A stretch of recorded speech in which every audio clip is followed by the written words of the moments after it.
It's Friday, the 16th of June, 2023. Welcome to the Fast Five by Fear and Greed, where we give you the top 5 business stories you need to know about in just 5 minutes.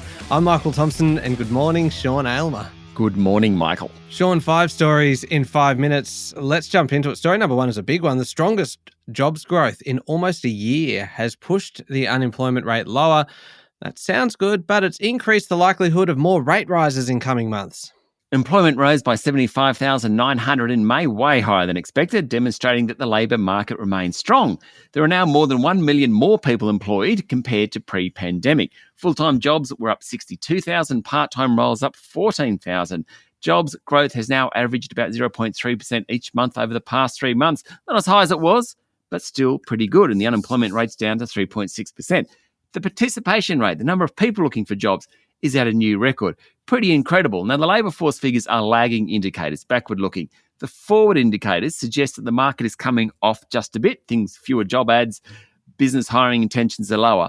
But still, the labour market remains very robust. Yeah, seems that way, Sean. What will the Reserve Bank make of this?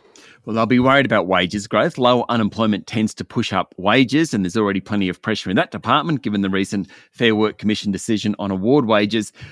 Wages put pressure on inflation, so more rate rises are likely, with economists forecasting 1, 2, 3, maybe even 4 by the end of this year. The most recent economic growth figures show that the economy is definitely slowing.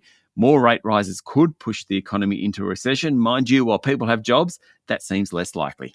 Okay, on to story number 2. Now, Sean, opposition leader Peter Dutton yesterday suspended Liberal Senator David Van from the party room after further allegations about his behaviour emerged. That followed Wednesday's claim in Parliament by Independent Senator Lydia Thorpe that he had harassed and sexually assaulted her, claims she later withdrew and Van rejected, saying they were a lie.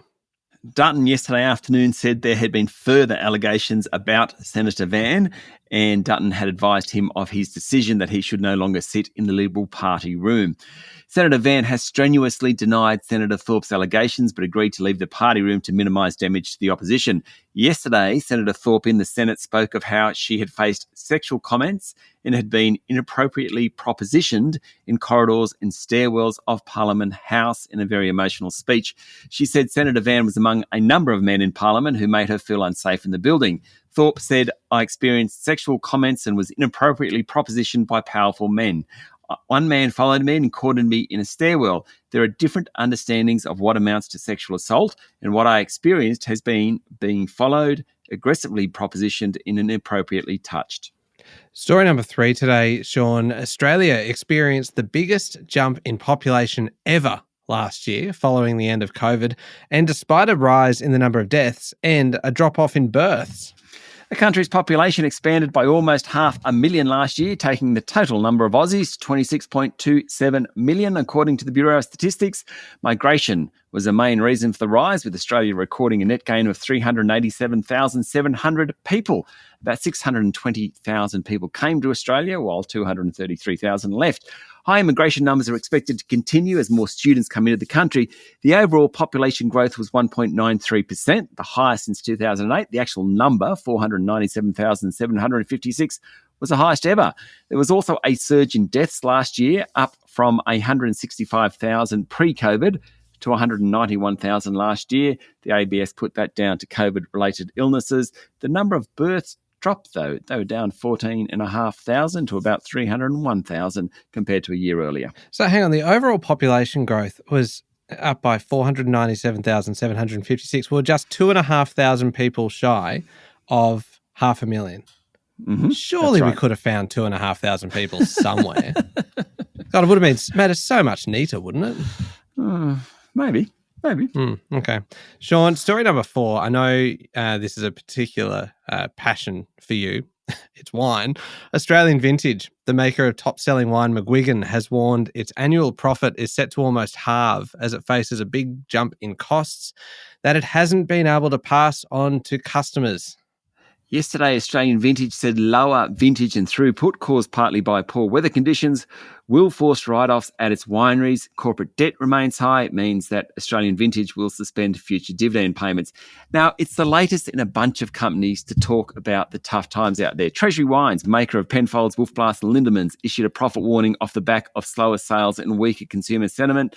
Others to do something similar include Domino's Pizza, Michael Hill Jewelers, Wes Farmers, Maggie Beer Foods, Universal Stores and Baby Bunting. Tough time for retailers at the moment. Yeah, certainly is. Last one, Sean. Story number 5 is one out of the UK where former Prime Minister Boris Johnson will be found to have committed multiple contempts of Parliament in a report by MPs into his conduct as Prime Minister during the Partygate scandal. According to a report in the Financial Times, the report concludes Johnson had made a number of contempts of Parliament, including being found to have misled MPs in statements he made in Parliament about Downing Street parties held during coronavirus lockdowns. The committee has been looking into whether Johnson deliberately misled Parliament after stating when he was Prime Minister that COVID-19 rules were followed at all times. That's notwithstanding all those pics we saw of parties at number 10.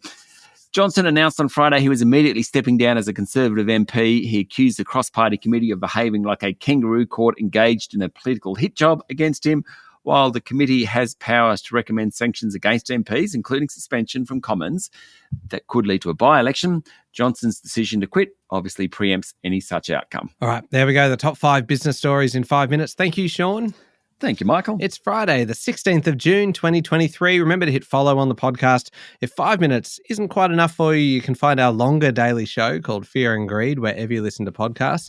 And don't forget as well, the Amazon Echo smart speaker range comes with Alexa built in. Simply say, Alexa, play the Fast 5 by Fear and Greed podcast, and the latest episode should just start playing automatically. You can get yours now at amazon.com.au. I'm Michael Thompson, and that was the Fast 5 by Fear and Greed. Have a great day.